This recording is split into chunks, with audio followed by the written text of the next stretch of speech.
Hey guys. Alright, so in this video I want to go over my Volcanic Orb Sorcerer build. This one is pretty cool. It's like, I would say A plus tier bosser, because you can get insane amount of damage on this skill, and we're not using any bugs or snapshotting or any of that kind of stuff.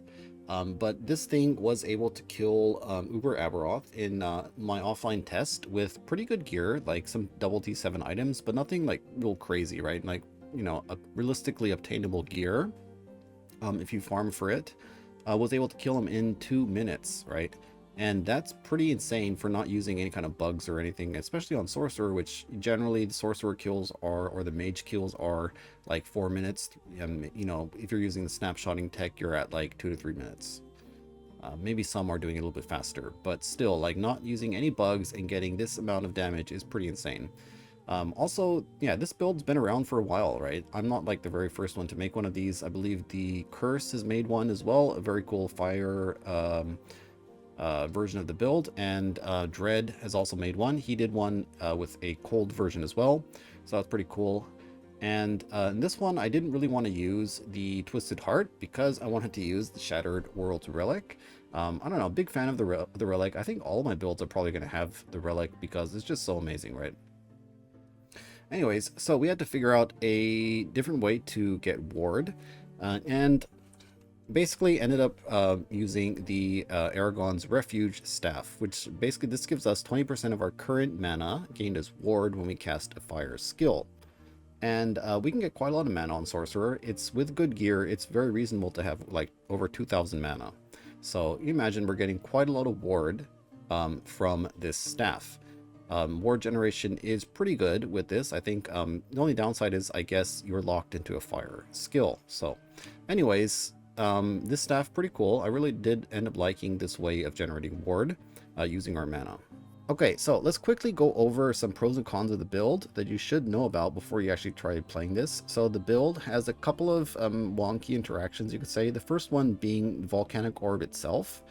This thing is, you know, it's very high damage, but all of our damage is pretty much coming from the explosive ground on the Volcanic Orb. So if we shoot out the orb, you can see it's making these explosions, and these are all doing our damage. These can also shotgun targets, so you can hit them with multiple explosions, why it's doing insane amount of damage. The only downside is that basically it's just the skill design, right? So in order to actually do maximum damage, we don't want the orb to travel that much. We want it to stay on top of the target. So we can do that with some idols, and if we use some idols, we can actually make it so it doesn't really move as much. You can actually make it so it's completely stationary. But that means that you can stack up a bunch of these orbs, but if the target runs away or moves, then you've just lost all your damage and you have to go stack up more orbs. So you're kind of like, you're playing kind of like a miner, I guess, in a way. Sort of. It kind of feels like playing a miner in PoE. So there is that one downside. And then Monolith Clear can be a little bit weird as well because of the way the orb is, right? So you want it to actually travel fast in monoliths, but then if it travels fast, then, you know, tanky targets won't get hit by a lot of explosions, which means do less damage. So a little bit weird. You are going to be sort of a medium range for the most part. All right, so let's go kill a boss. There's a couple of things we need to know about the Volcanic Orb. So the, I guess, playstyle. So basically, because there is a ability queue system in Last Epoch, what we can do is we can hold down our Volcanic Orb button alongside our Fireball button. So we just basically push two buttons at the same time. So I have like a mouse with a thumb button. So I hold down right click and then I push my thumb button, which is bound to Volcanic Orb. And what happens is whenever Volcanic Orb is off cooldown, it gets cast, and then, you know, when it's on cooldown, Fireball will be cast automatically. So basically you have to hold down two buttons. So that's one other kind of wonky interaction with this, but it ends up working out pretty good, I would say, because it's pretty much automatic. You just have to hold down two buttons. Anyways, let's go kill this guy off, so we can kind of see what the damage looks like. We can survive his explosion even at 1,000 corruption. Well, kind of barely, basically. But yeah, pretty insane, I would say. He's pretty much dead already, you can see. Alright, and then you can see mana is totally fine. on this setup. As long as we are sort of, every now and then using our meteor to get our mana back, pretty much, and then after that, I'll go over the mana cost, how we're dealing with our mana, pretty much, but it's pretty good. Basically, we just have to get the Craterborn buff up, and that's going to be giving us all of our mana. Alright, so let's run a Monolith real quick. We'll do this one over here, same thing at 1000 Corruption. And for the Monoliths, we do want the orbs to actually travel a little bit, so I've changed my idle over here for one with just increased area for elemental skills. Because, if the orb isn't traveling a little bit, then our clear is going to be even worse. And the clear is already, like, pretty bad. And I'd say it's, like, the only thing that's kind of separating this build from a, like, really, A tier plus all-rounded build is that the clear is just not really that good. I mean, it's passable, right? Definitely playable. But not as good as, something like my Frostclaw Nova build or the... what do you say, the Spark Charge Static Orb build that I put out. Those ones are like A tier or S tier clear, whereas this one is like probably a B tier or C tier monolith clear. So, I mean, it's not bad, right? You can see it's like definitely doable. And you can kind of swap Volcanic Orb around a bit to have, like, say, more speed and that kind of stuff, or last a bit longer so it shoots out further. But things like look at these, like these lizards. Okay, I mean, this one's not that bad, but chasing these loot lizards around is pretty annoying, right? Because you don't really have any kind of long distance damage, and you're gonna have to like wait for them to how would you say, walk into your meteors. And like this guy here, he just like dodged all of my volcanic orbs pretty much.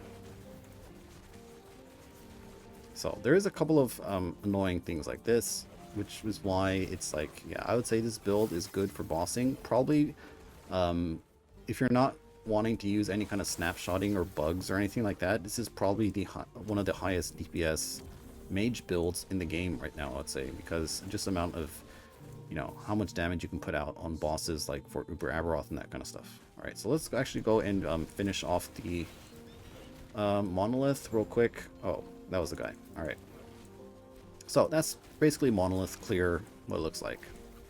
Alright, so let's talk about the mana sustain on the build. First of all, how we're getting this mana sustain, and pretty much it's, there's two ways you can do it. So the way I'm doing it now is with the Meteor Refund. So we have Teleport. That gives us a free spell cast after we cast it. So we cast our Meteor after Teleport. And then Meteor gives us mana back because of Aftermath. And then there's also some stuff in Sorcerer that gives us some mana back. And then after that, with when we do have this Craterborn buff, it's going to give us access to the Cycle of Fire. So our Fireball is going to be giving us mana whenever we cast it. So basically, yeah, that's pretty much all of our mana sustain.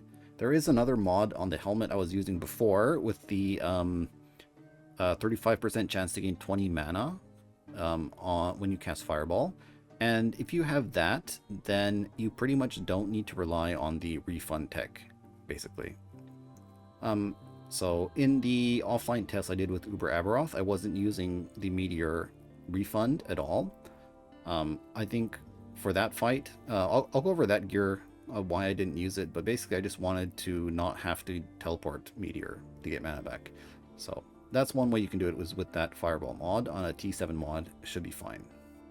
Okay, so let's go over the skills real quick. So first of all, go over Volcanic Orb. The way we're doing damage with Volcanic Orb is the explosive ground over here. And if you hold down Alt, you can see that the modifiers to Volcanic Orb's core apply to the explosive ground.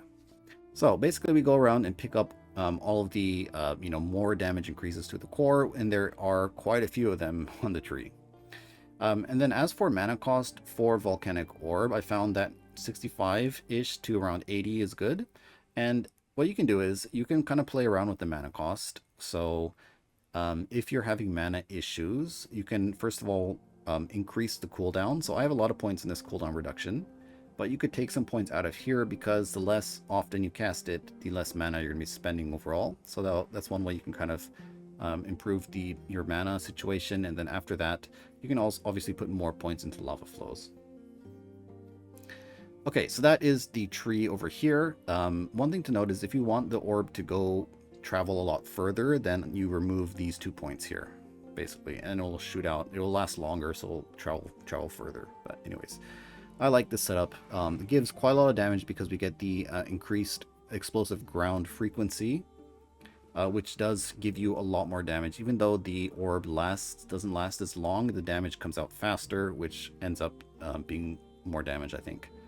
More consistent damage. Okay, then Fireball. Basically, this is only used as a mana generator, so, you know, we want it to cost 0 mana or as close to 0 as possible. If you have a -5 mana cost on your staff, then it'll be 0. If not, I've played with the -4 as well, and was okay. It wasn't that bad. So, and then we're going to be using it to apply fire resistance shred. So that's pretty much the whole point of Fireball.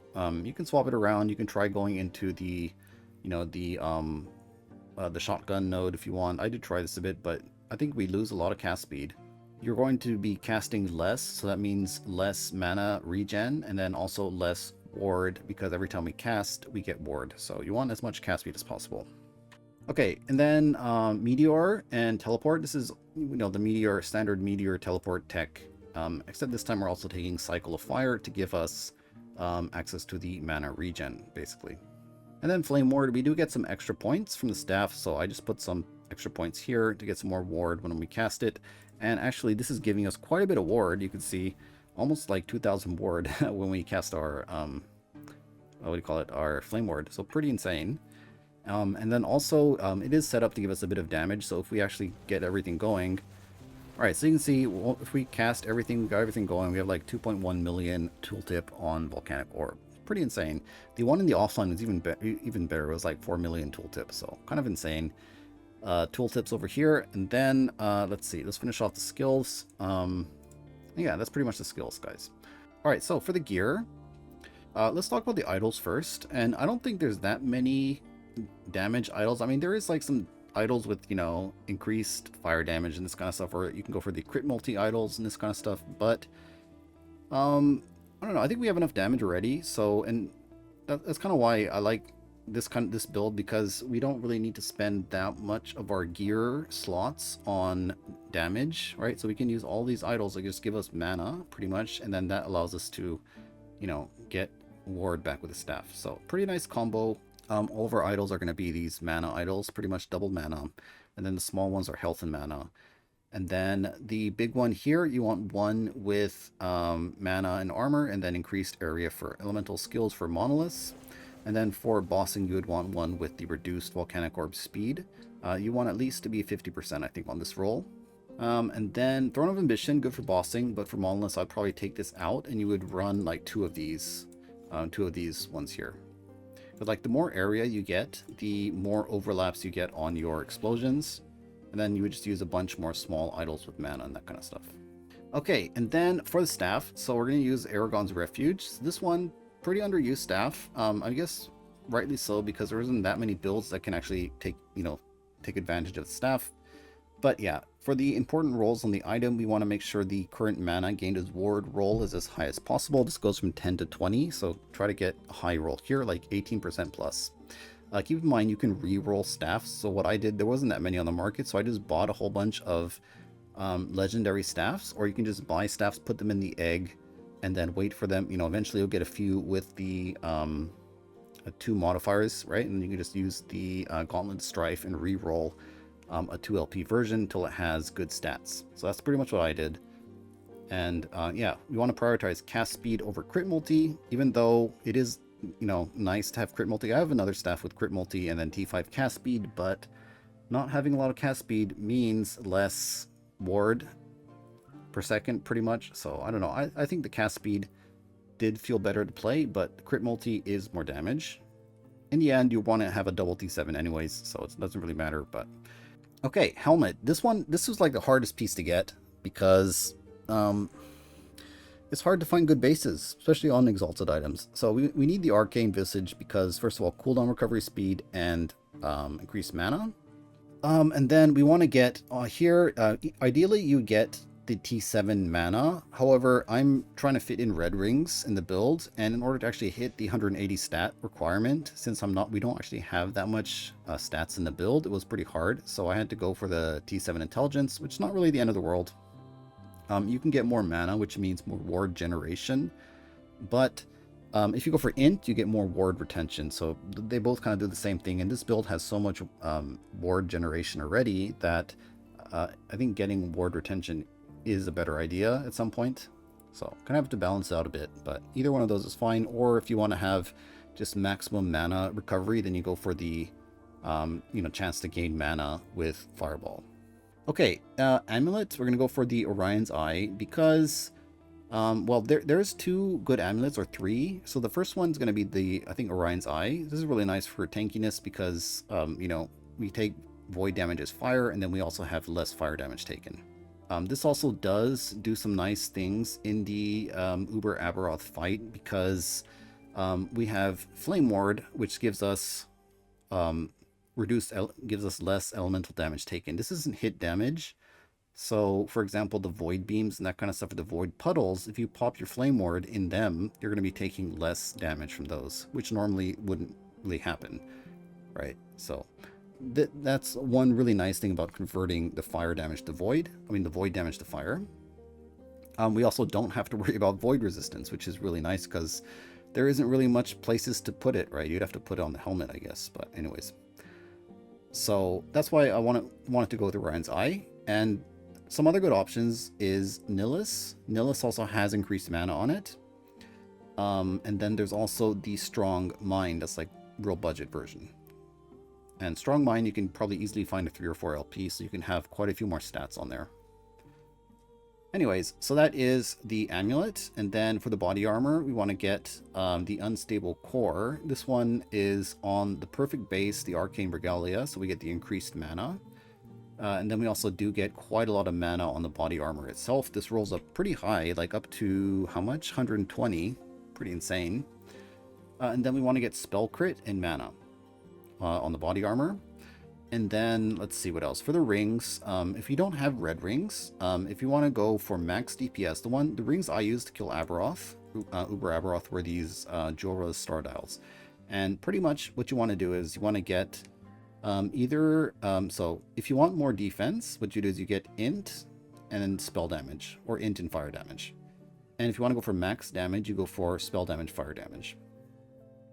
Okay, so I'll go over the setup I use to kill Uber Aberoth too later on in the video, but if you don't have these and you don't want to use the star dials, then use any ring, because these rings are giving us quite a lot of resistance. Mainly, the only thing you need to worry about is going to be your lightning and cold, right?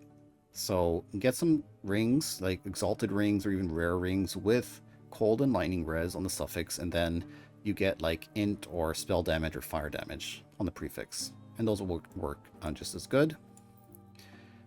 For the belt, so I like the Immolator's Ablation mainly because of the Frenzy.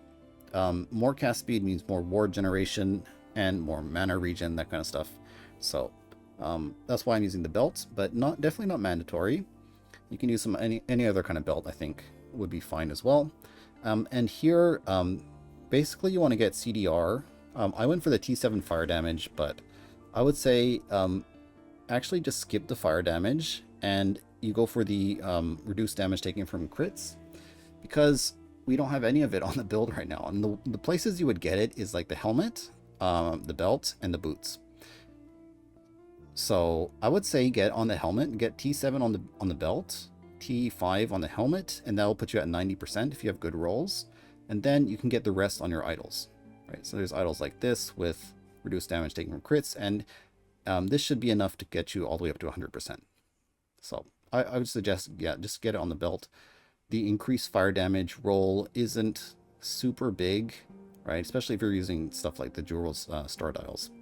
Okay, and then after that, for the boots, Transient Rest, because these boots are pretty amazing, right? 60% of current mana gained as ward when we stop moving on a 2-second cooldown. And, I have 1,300 mana, but pretty easy to actually get all the way up to, what, like 2,000 mana on Sorc.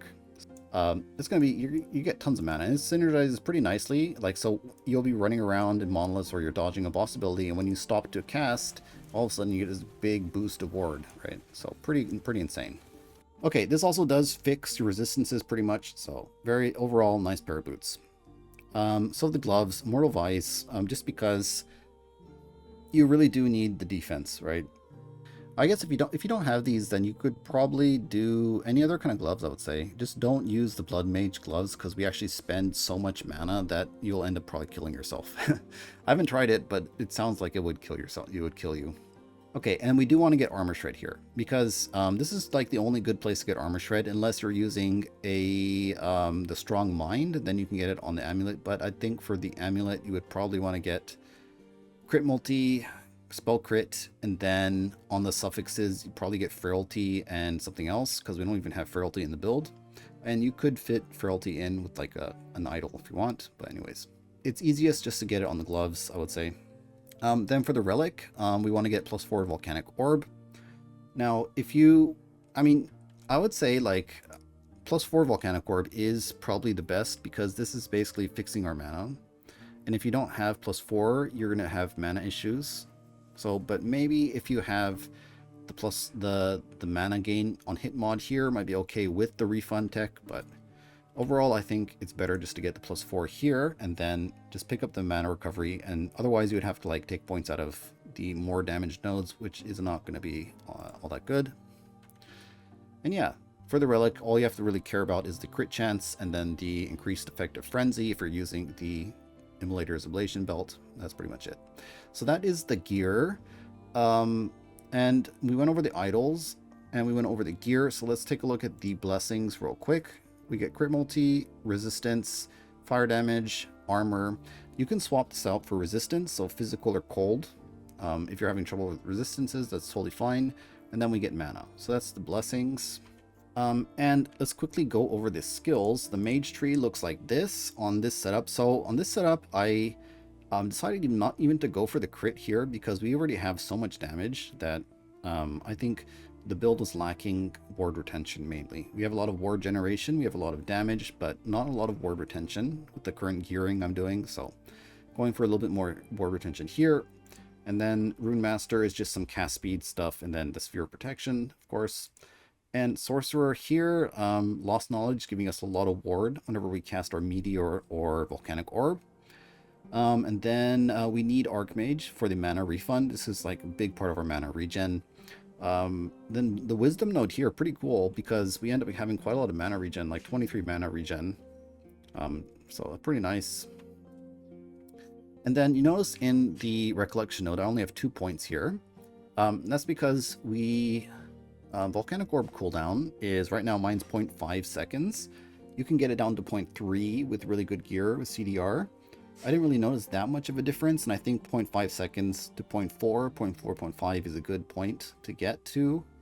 And yeah, basically, so I have CDR on my belt, 20% here, and I have 11% here, and then I have 10% here. So a total of 40% CDR.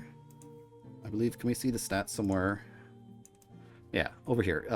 Yeah, so we have 40% or 41% cooldown recovery speed, and that's enough to bring it down to 0.5 seconds.